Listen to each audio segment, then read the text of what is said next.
Uma palestra não é uma aula, não esgota o assunto, é apenas uma pincelada, né? Aquilo que é mais importante e principalmente conscientizar para a importância do tema. Vocês vão ouvir muito falar sobre transição energética nos próximos anos e já deve estar ouvindo, né? Então, sem muito rodeio, eu já vou entrar no tema, porque me deram pouco tempo, só me deram 4 horas. 4 horas não, né?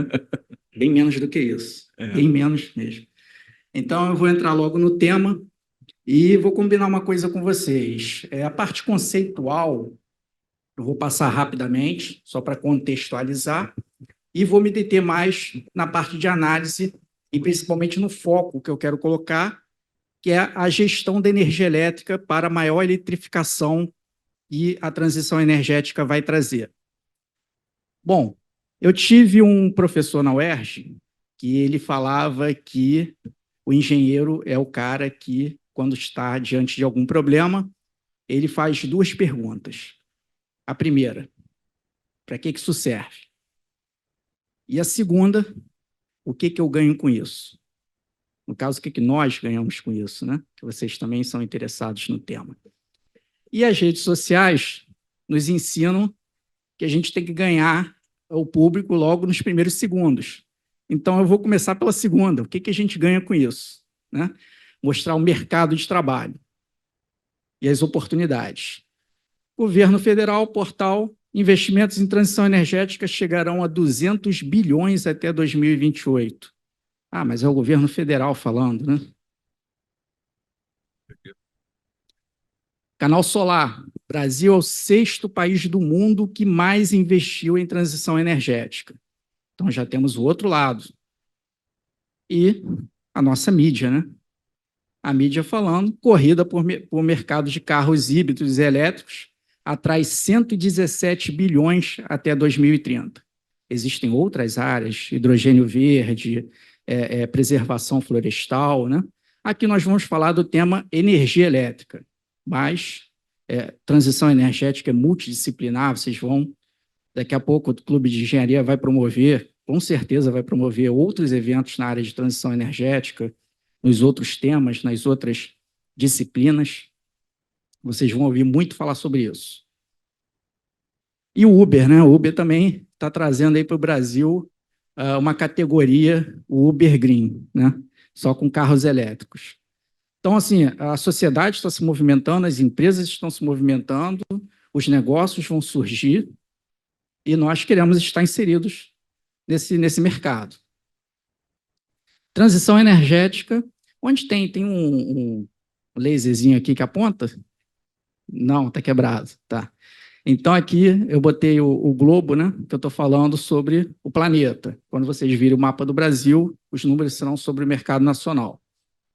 Então, investimentos em transição energética. Podem ver que começou lá, pelos nossos dados aqui em 2004, foi tendo um crescimento. Notem que ali depois de 2008 teve uma pequena queda. Isso foi devido ao quê? A crise global, né? Começou lá com a bolha imobiliária nos Estados Unidos e contaminou todo mundo. Então, a transição energética já era para ter acontecido de uma forma já bem maior naquela época, mas a crise global atrapalhou. E depois disso, os mercados começaram a se recuperar, nós estamos vendo um crescimento nos últimos anos exponencial, chegando à casa de 1 trilhão de investimentos nessa área. Isso números do mundo inteiro, tá? Transição energética não é um conceito único. Ele vai depender de onde nós estamos falando, né?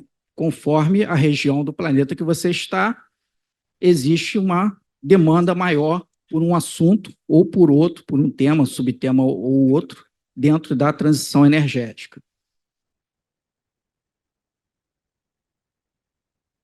Quando falamos de transição energética no Brasil, se a gente está em estados amazônicos, nós temos que ter maior cuidado com as queimadas e o desmatamento. Não há projeto de transição energética que vai compensar o que é jogado na atmosfera com queimadas, com carbono jogado pelas queimadas. Então, vai ter um grande destaque, quando falarmos em transição energética, dos estados amazônicos, a questão das queimadas e da preservação das florestas.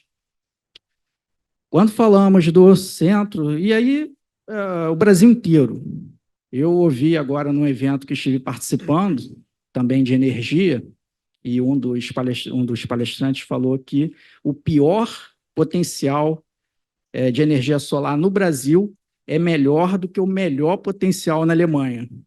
Então, o Brasil inteiro tem potencial, mas a gente destaca o Nordeste, com quase 6 kWh por metro quadrado, o Centro-Oeste não fica muito atrás, Sudeste também.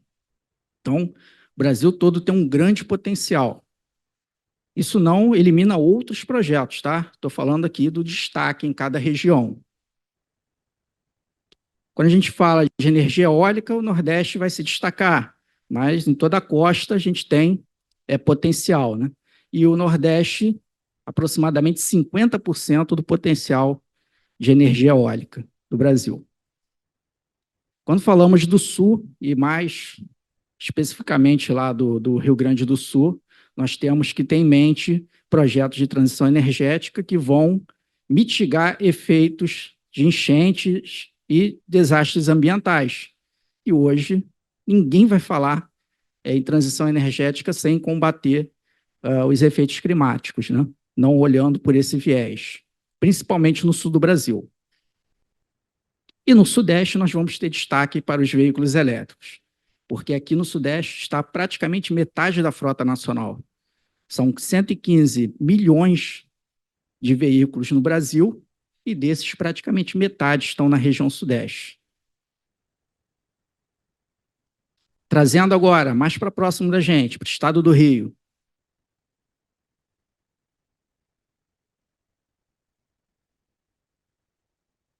Oi. Novamente, região metropolitana, nós temos uma grande quantidade de veículos a combustão que vão ser cada vez mais substituídos por veículos elétricos. Quando eu falar veículo elétrico, estou falando de todos os veículos, caminhões, né, transporte, empresas, bicicletas, motos, pequenos veículos, né? E quando falar de carro elétrico, vai ser especificamente o carro de passeio, o carro individual, transporte familiar, tá ok? Então, tem hora que eu vou falar carro elétrico, tem hora que eu vou falar veículo elétrico, já entendam dessa maneira. Quando falamos da Costa Verde, principalmente Angra, o grande destaque vai ser a energia eletronuclear. Já no sul fluminense, na área ali ao longo da Via Dutra, nós temos uma área muito industrializada, Resende, Volta Redonda. Uma grande preocupação vai ser com as emissões industriais. Não que não haja outras preocupações, né? Mas vai ter destaque por ser uma área altamente industrializada. Região metropolitana também. Baixada Fluminense, nós tivemos aí vários problemas com enchentes também em Nova Iguaçu, esse ano, final do ano passado também. Nós vamos pensar sempre transição energética em termos de mitigar efeitos climáticos e desastres ambientais. Já na Costa do Sol, região dos lagos, né, nós já temos hoje, antes da eletrificação, da maior eletrificação que a transição energética vai trazer, nós já temos problemas de sazonalidade.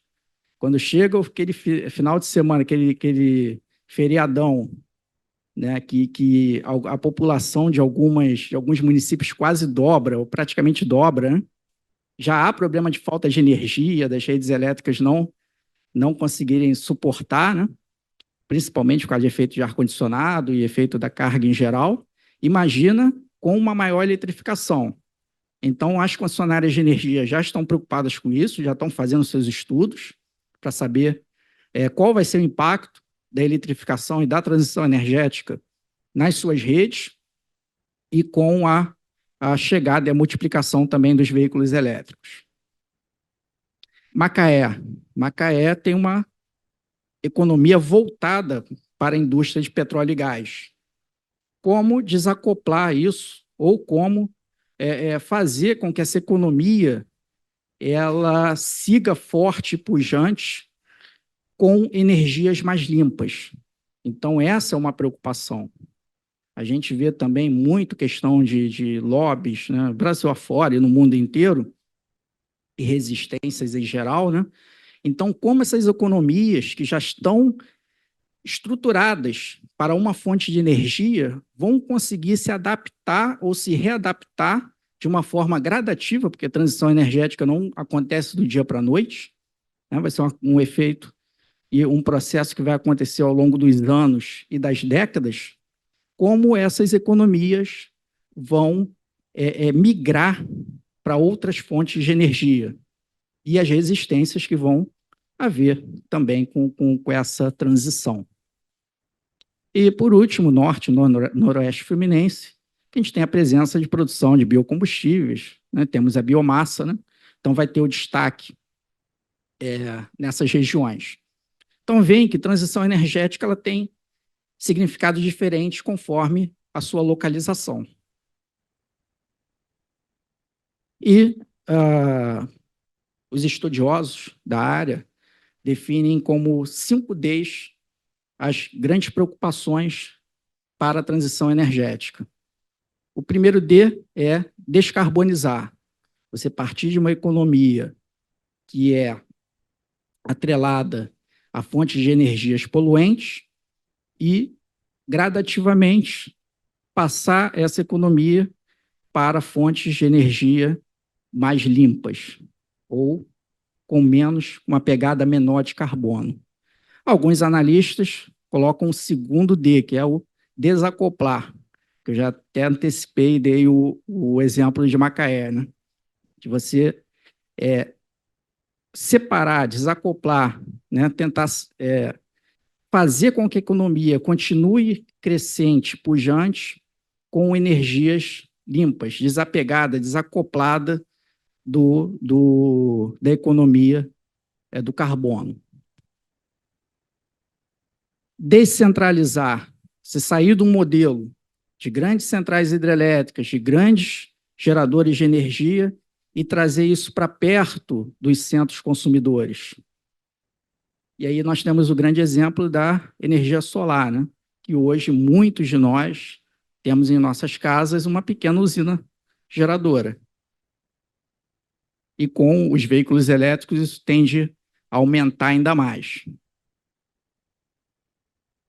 Digitalização, mais um D da transição energética. Usar automação, sistemas, inteligência artificial e toda a parte de computação, de dados, para melhorar essa transição energética. E um dos, talvez seja o maior desafio, dos maiores desafios da transição energética, é democratizar, fazer com que energias limpas e mercado com uma pegada de carbono menor chegue a todas as camadas da população, independente de poder político, econômico e de acesso ou não. Levar a transição energética para todos, sem distinção e sem exceção. E o desenho de mercado.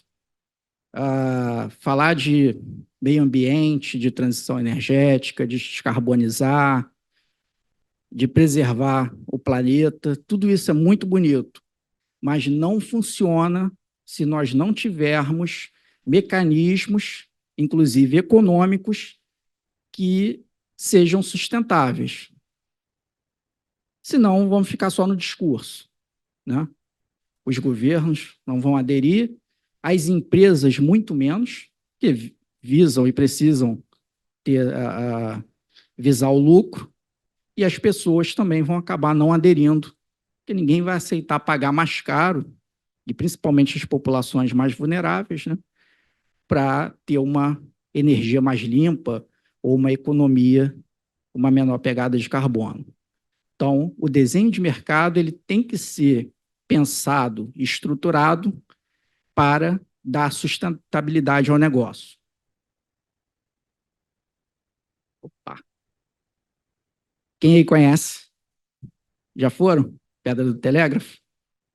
Quem conhece? Vai levantar a mão. Então, eu conto ou você conta? Deixa que eu conto. Isso aí é o que te mostraram, né? E como realmente é. Que te contaram e como realmente é. Desculpa quem não foi, quem tinha intenção de ir, de ter estragado a festa, né? É, então é uma fake news. Fora a fila, né? Mas é só ir durante a semana que não pega tanta fila. Bom, com a engenharia, às vezes acontece a mesma coisa. Existem narrativas, existem fake news, existem lobbies, né? E existem, digamos, meias-verdades. Vamos explorar um pouquinho desses riscos que nós vamos estar submetidos também, né? Quem já não ouviu essa frase? Engenharia está pagando bem. Ih, está fazendo engenharia, vai ficar rico, né? Eu, quando comecei a faculdade, muita gente falava isso, ó, engenharia é uma carreira, né, top. Lá nos anos 1990, a grande área aqui no Brasil para o engenheiro, né, o grande mercado era a engenharia de telecomunicações. Tanto que lá na UERJ, da minha turma, né, do pessoal mais chegado, do grupinho, né, a maioria, eu fui o único que não fui para a área de telecomunicações. Todos os meus amigos foram para a área de telecomunicações. Estava havendo um boom dessa economia, né? E aí todo mundo pensava que ia ficar rico trabalhando com telecomunicações. Isso é verdade? Alguns aproveitaram bem. Outros colegas meus, inclusive, já não estão mais nessa área. Já saíram dessa área já há muito tempo. 2008, o que aconteceu lá? Descoberta do pré-sal, né? Naquela época. O Brasil vai dominar, vai ser vai ficar rico do dia para a noite, vai acontecer uma reviravolta mundial e resolver todos os seus problemas com pré-sal. Trouxe riqueza? Trouxe, né? Todas aquelas promessas aconteceram. E hoje? Energia solar fotovoltaica, né? Muita gente ganhando dinheiro e outros já estão reclamando do mercado. E daqui para frente, qual é a nova barreira aí? Os veículos elétricos, né? Que tem ambientes que só se fala nisso. Quando eu vou a São Paulo, eu converso com meus clientes lá de São Paulo, principalmente condomínios, a grande preocupação que os síndicos não dormem é a multiplicação dos carros elétricos. Como é que vai conseguir infraestrutura para os condomínios darem conta quando os moradores começarem a adquirir os seus? Então, a engenharia está pagando bem, né? Quanto? Varia muito. Para quem? É para todo mundo? O que eu preciso para estar inserido nesse mercado? E a outra pergunta, até quando? Energia solar. Até quando esse mercado vai continuar crescendo? Os veículos elétricos estão começando agora a crescer, principalmente aqui no Brasil. Até quando? Posso estruturar toda a minha vida para trabalhar até o final da vida nessa área? Não sei. Então vamos ter cuidado com as narrativas, com os lobbies, né? E tudo que eu estou falando aqui, vocês não precisam acreditar no que eu estou falando. Busquem outras fontes, procurem saber mais e, principalmente, os números estão mudando o tempo todo. Eu vou colocar alguns números aqui, mas possivelmente até os números que eu estou colocando já estão ultrapassados. Então, é sempre se informando, confrontando, buscando informações e buscando várias áreas, vários lados da moeda, os dois lados da moeda, para saber quem está falando a verdade ou se existe coerência naquilo que está sendo falado. Vamos falar um pouquinho do panorama da energia no Brasil e no mundo. Acompanhar meu tempo, que hora que começamos? Bom, capacidade instalada de energia renovável, número de 2021. A China é um caso à parte, tá? Vamos deixá-la de lado. China, temos que aprender mandarim para começar a ganhar muito dinheiro. Vamos ver os outros países. Estados Unidos, 325 gigawatts. Olha, esse número aqui do Brasil já está ultrapassado também. Em 2021, 160 de energia renovável. Hoje, a capacidade total é 202,4 gigawatts, número de abril, agora já anunciados pela ANEEL, e desses 85% são renováveis. Então dá 170, acho que 172. 172 gigawatts seria o número mais atualizado. Índia, Alemanha, Japão, Canadá, França, Itália, Rússia. Veja os BRICS. Brasil, Rússia, Índia, China, só não está aí a África do Sul. Mas o BRICS também já mandando ver aí na área de energias renováveis. A nossa matriz energética.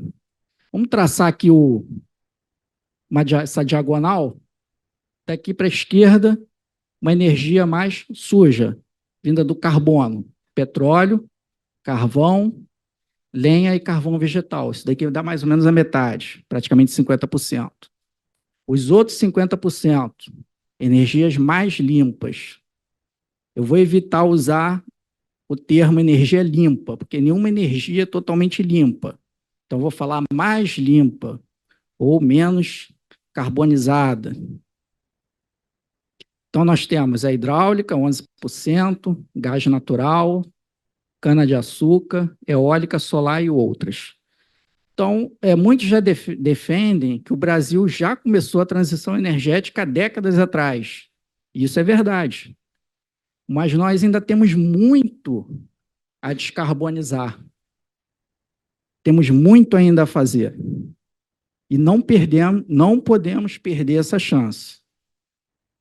Saímos na frente? Ok. Mas outros países estão correndo atrás. Eu mostrei a China, né? 1 terawatt já de energia renovável. Uma coisa assim absurda, mesmo em relação aos Estados Unidos, que é também, né, confrontando aí com a China, as duas grandes potências hoje. E como eu falei, a matriz elétrica brasileira, agora estou falando de matriz elétrica, outro termo que nós vamos diferenciar. Quando eu falar de matriz energética, estou falando de todos os tipos de energia, limpa ou não, a base de carbono ou renováveis, tá? E a matriz elétrica, eu estou falando só de energia elétrica. Então, a nossa matriz elétrica, 202,4 gigawatts, praticamente 85% dela é renovável. São energias mais limpas. E em relação ao mundo, está aí em torno de 30%, né? Então, o Brasil, em termos de geração elétrica, de potencial elétrico renovável, ele está muito à frente do restante do mundo. Só que surge esse alerta. Será que o Brasil ele vai conseguir fazer a transição energética? Ou nós vamos ser ultrapassados por outros, pela China e por outros países? Então, temos que ter alguns cuidados, vemos alguns alertas. Energia, temos sobrando. 202 gigawatts, como eu falei, de capacidade instalada. Nós só usamos 102 gigawatts. Isso aqui é o último recorde que aconteceu naquela onda de calor. 102, alguma coisa. Normalmente é bem abaixo disso, tá? Então, só quando tem onda de calor, a gente chega a usar, ter uma demanda de 102 gigawatts. Mas nós temos capacidade, juntando todas as nossas usinas, de gerar 202. Então, temos energia sobrando. Só que, apesar disso, ainda dependemos das termoelétricas. Então, esse já é um paradoxo. Normalmente, a gente está falando de uma máxima de 102 gigawatts, né? Nós temos aqui, em situações normais, coisa de 3%, 4%, 5% suprido por termoelétricas. Quando temos onda de calor, sobe um pouquinho. E lá na crise hídrica, as termoelétricas que salvaram o sistema. chegaram a quase um terço da geração. Estava faltando água, né? As hidrelétricas são as nossas principais usinas, fornecedoras de energia elétrica. Então, a termoelétrica salvou o, o, o sistema. Só que é uma energia mais suja, queima, né? Emite gases, efeito estufa, e principalmente não, tão preocupante quanto ser uma energia suja, é uma energia cara. Então, nós não podemos depender de termoelétricas. E como é que a gente diminui essa dependência? Isso aqui é o quê? Horário de ponta, né? O horário de ponta normalmente é à noite. Quando nós temos onda de calor, o horário de ponta se desloca ali para as 14, em torno das 14h30, 14h40. Com gestão energética, gerenciando energia nos usuários finais, indústrias, grandes consumidores, nós conseguimos diminuir essa dependência ou até mesmo zerar.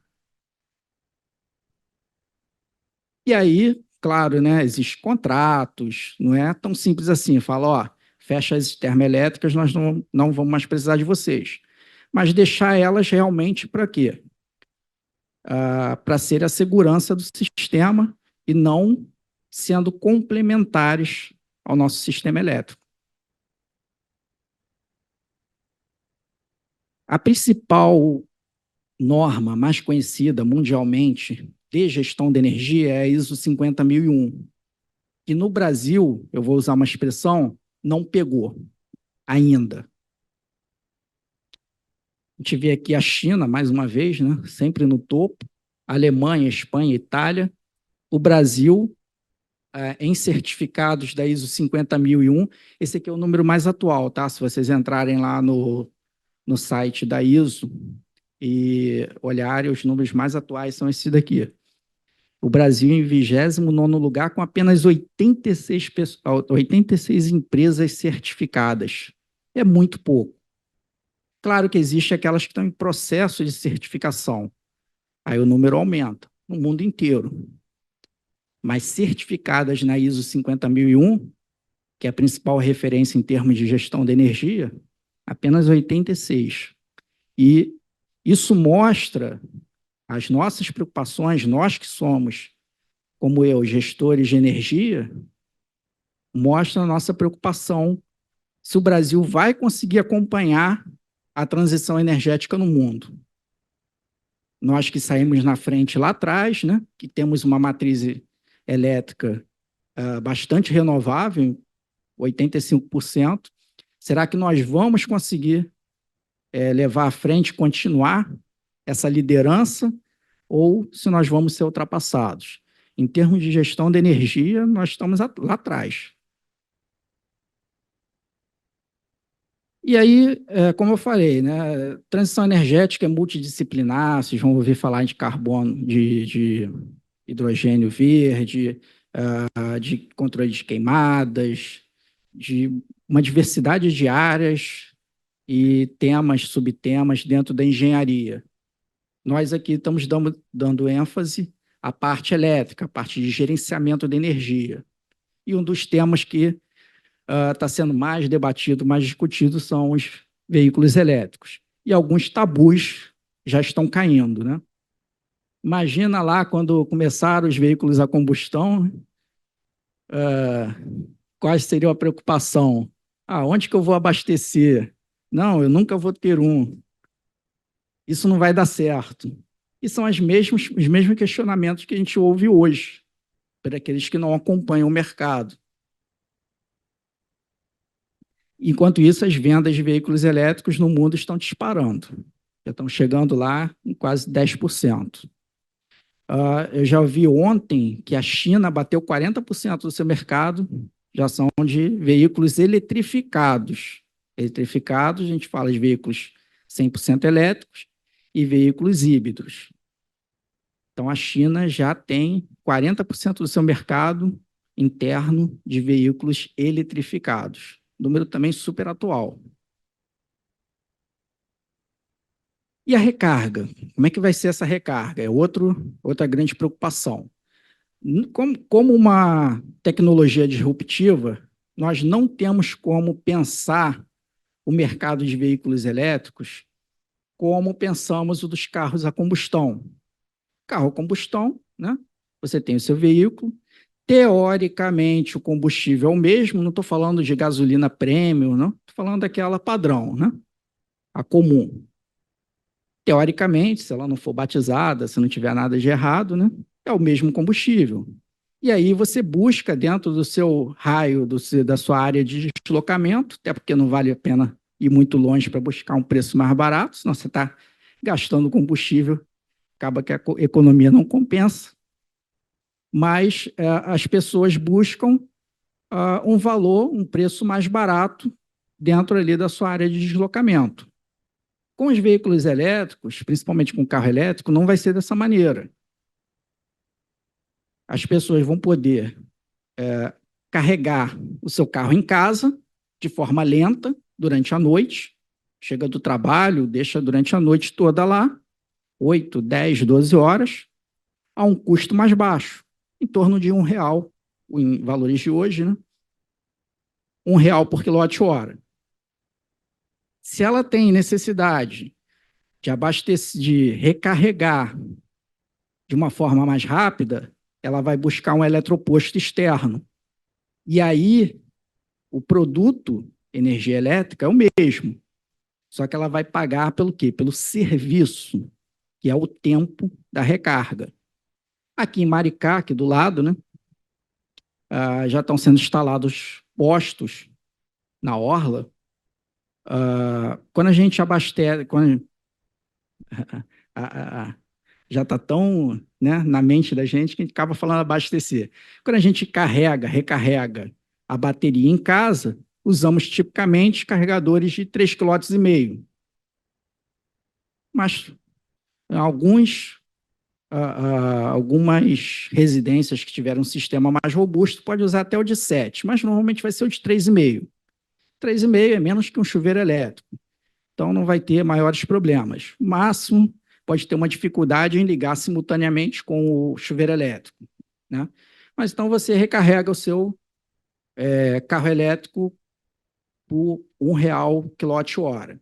Em Maricá, já está se usando, já está se instalando o de 7 kW de potência, vai dar aí mais ou menos a metade do tempo de carregamento, e está sendo cobrado R$ 1,50. Então aí você já perde um pouco de economia, mas ganha no tempo. Esse posto aí é na Anhanguera, já é bem mais potente, em São Paulo. Em Belo Horizonte, tem uma grande empresa do setor energético que está instalando carregadores de 50 kW, o que dá aí uma recarga de aproximadamente 30 minutos na maioria dos carros, e cobrando R$ 2,10. Então, percebam, o novo desenho desse mercado de carregadores vai ser tempo versus dinheiro. Ou você economiza e demora mais a carregar e tem que se planejar melhor, e faz isso no conforto da sua casa, ou você recorre a um posto externo, que não vão ser todos iguais, conforme o menor tempo de recarga e, consequentemente, né, equipamentos com maior potência, você vai pagar mais por isso. E é claro, né, que o investimento é maior. Disse que o investimento dessa empresa lá em Belo Horizonte, em cada eletroposto, foi de R$ 600 mil. Outra tecnologia também, que já está surgindo lá na China, que pode se popularizar aí e até chegar no Brasil, da troca das baterias. Então, aí já resolve todo o problema de tempo de recarga, né? Seria um sonho, né? Vamos ver quanto tempo isso vai demorar e se isso vai vingar, se será economicamente viável, né? Outra questão, os carros a gasolina têm 10 vezes mais chance de pegar fogo do que os elétricos, diz estudo. Então, é outra preocupação, né? Muitas pessoas preocupadas com a questão da segurança dos carros elétricos.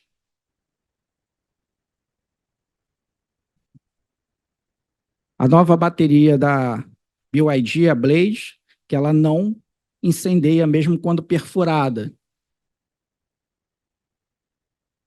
Aí vai mostrar uma bateria tradicional, ela quando perfurada, ela explode, né? Incendeia, e a comparação, teste laboratorial, com as novas baterias Blade.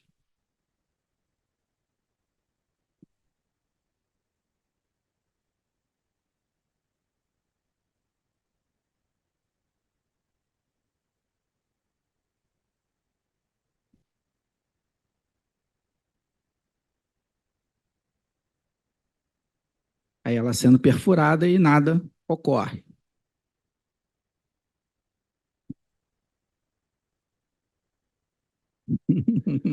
Está passando lá a tensão, o gráfico da tensão.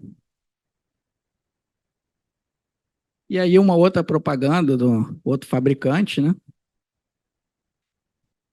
A questão das enchentes, né?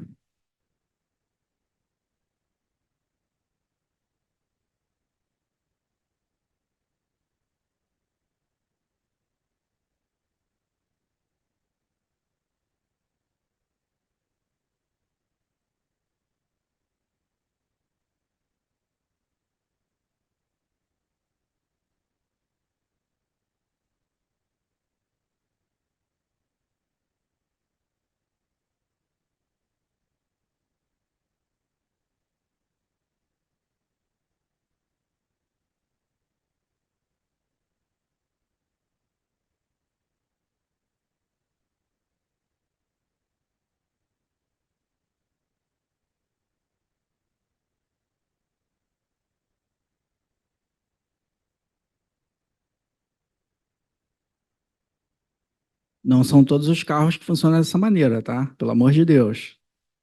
Bom, então chegamos ao foco, né, que é a gestão da energia elétrica. Como é que vai ficar essa questão da eletrificação, da maior necessidade de energia elétrica? Eu coloco como os quatro principais pilares da energia elétrica a disponibilidade, a confiabilidade, a eficiência energética e a qualidade da energia elétrica.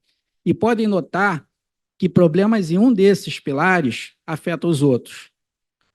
Se você tem baixa disponibilidade, se começa a faltar energia, você passa a não ter tanta confiança na sua rede elétrica. A confiabilidade, você pode ter até problemas na disponibilidade, você pode ter falta de energia. Aqui no prédio do Clube de Engenharia, pode ser que falte energia de vez em quando, nos horários que não afetem muito a rotina. Agora, imagina se agora, nesse instante, faltasse energia. Então, é um horário que eu não poderia prescindir de utilizar a energia elétrica. Então, se falta energia, quando eu mais preciso, a minha confiabilidade é baixa. Eficiência energética é você pagar um preço adequado pela energia. Você não desperdiçar energia, você ter os seus processos, as suas máquinas, de uma forma que eles te deem um trabalho adequado a um custo baixo.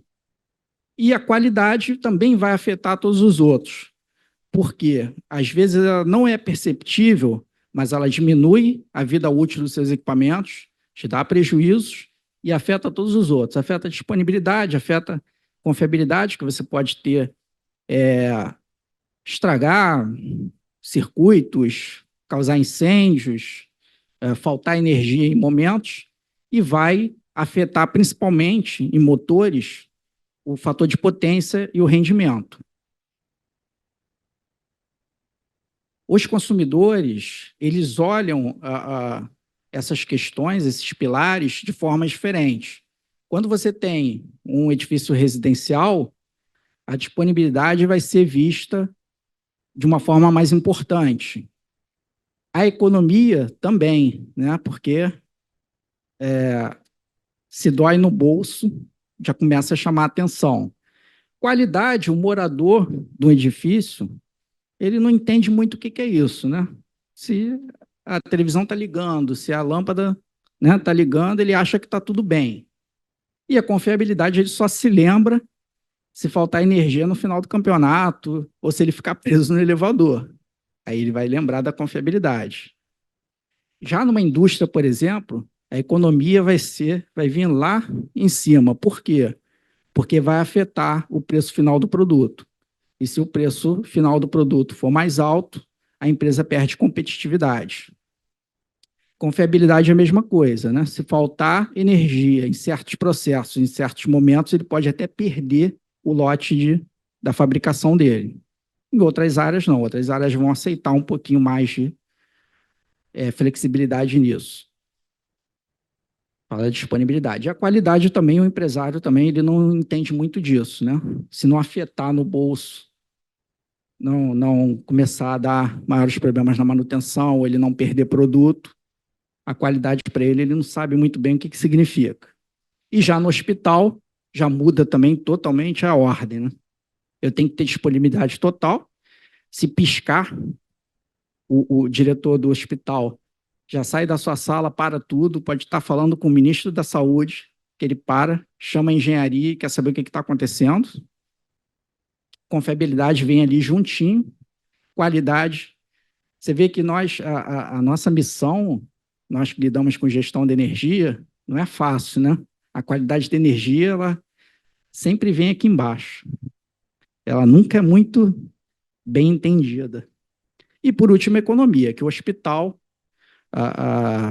mais importante é manter a vida, manter os serviços de saúde, e, às vezes, até um custo mais elevado. Isso não vai ter tanta, não digo importância, mas não vai ser a maior prioridade. Eu, já há mais de 20 anos que eu milito nessa área de gestão de energia, e agora com a transição energética, eu defendo a criação de unidades especializadas, principalmente dentro dos grandes consumidores. Por quê? Primeiro, ela é uma referência. Você sabe quem procurar. Aqui no Clube de Engenharia, se tiver qualquer problema na energia, vocês sabem quem procurar. Tenho certeza. Numa indústria também. Por quê? Porque você tem um ponto de referência. Pode até não ter uma sala, mas tem uma pessoa. Crachazinho, identificação da autoridade. Quando nós trabalhávamos com gestão energética nos municípios, e a gente ia visitar as unidades municipais, imagina você chegar em cada unidade e ter que se apresentar, explicar o que é que você vai fazer, né? Então, quando você tem uma unidade e você tem um cargo ou um crachá, você tem uma identificação, isso te dá autoridade, isso te dá facilidade de acesso e acesso também à informação, a documentos que você chegando lá, que ninguém te conhece, ninguém vai te dar acesso aos documentos, aquilo que você precisa. Persuasão. Como uma equipe qualificada, estruturada, você tem argumentos e você tem preparo para conseguir convencer as pessoas que precisam gerenciar melhor a sua energia elétrica. Só para vocês terem uma ideia, tem municípios aí, lugares que a gente fazia projetos de gestão de energia, que pagava multa por atraso de pagamento. Por quê? Porque a fatura ia para uma secretaria, mas outra secretaria que pagava. Então, quando uma mandava para outra, quando chegava lá, já tinha vencido. É uma coisa assim absurda, né? Aí já foge até da gestão técnica, né? Já seria uma gestão administrativa falha. E, por último, os resultados. O drama dos condomínios. Essa é uma curva de carga real de um condomínio durante 3 dias consecutivos. E vocês podem ver que já teve aqui uma falta de energia, lá no pico. Por quê? Porque a rede desse condomínio não suportou a carga. Então, quando você tem gestão de energia, você conhece o comportamento da sua unidade e a transição energética vai precisar disso, que vai requerer uma maior eletrificação dos sistemas, Isso vai dar problema, já dá problema hoje com a climatização quando você tem dias muito quentes. Imagina com mais e mais carga entrando no sistema das unidades. E o grande problema dos condomínios, o grande drama dos condomínios, como eu falei, que não está deixando os síndicos dormirem, é a multiplicação dos carros elétricos, principalmente em São Paulo, aqui no Rio também, Barra, né, os lugares principalmente de maior poder aquisitivo, mas isso vai chegar a toda a sociedade. E, para finalizar, já estou chegando no final, não sei nem se eu já estourei o tempo, mas já estou chegando no final. Como eu falei das narrativas, das fake news, como alguém técnico engana alguém leigo com um manto de especialista. Aqui eu tenho uma curva de carga em que eu tenho o tempo de integração, ou seja, o intervalo entre os pontos de 1 segundo. Vocês veem aqui que a gente tem vários picos, né?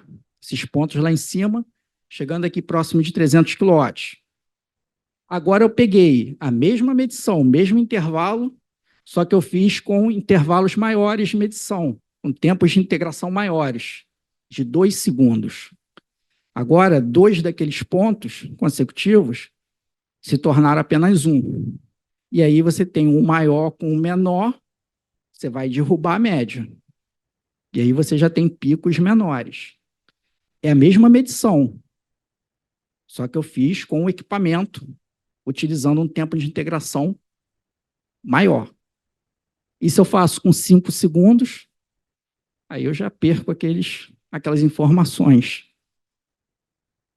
Isso aqui desliga um sistema, desliga um condomínio, desliga uma indústria, e se eu não tenho o tempo de integração necessário, adequado, se eu não tenho análise correta, eu não percebo, eu não consigo identificar na minha medição.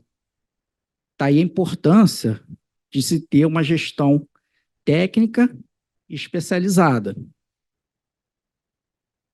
E, para terminar, não dá para se pensar transição energética sem mudança de mentalidade. Temos que reduzir, não podemos continuar com um sistema consumista a qualquer custo, pensar em reutilizar mais.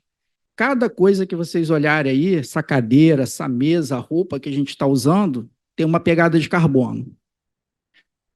Se eu compro 100 camisas, tenho lá no meu guarda-roupa 100 peças de roupa e só uso meia dúzia, eu ajudei o quê? A emitir mais gases de efeito estufa, a degradar o meio ambiente com algo que eu não estou utilizando.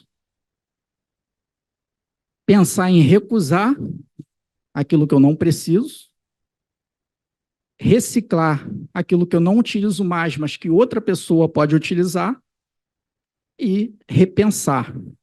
Um colega aí de vocês, que eu não vou citar o nome, mas acho que a maioria aqui conhece, né? Eu mandei um vídeo para ele uma vez, engenheiro também,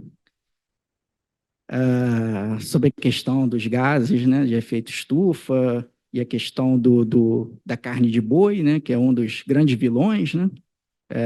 Eu chamei esse vídeo de... Está lá no meu canal do YouTube, o boi no banco dos réus, e ele, engenheiro, experiente, né, consciente, sabe disso tudo, ele me falou assim: deixa o meu churrasco e deixa o meu boizinho em paz. É engraçado, mas mostra a questão da cultura, né? Então, nós temos que repensar algumas coisas. Não é fácil, eu sei que não é fácil, mudanças culturais são complicado de se fazer, mas nós temos que repensar. Deixo meus contatos, quem já tiver mais moderno aí pode ler o QR Code, se não, tem o meu site, que não precisa nem também anotar, né? É muito fácil, problemascoenergiaelétrica.com, fácil de decorar.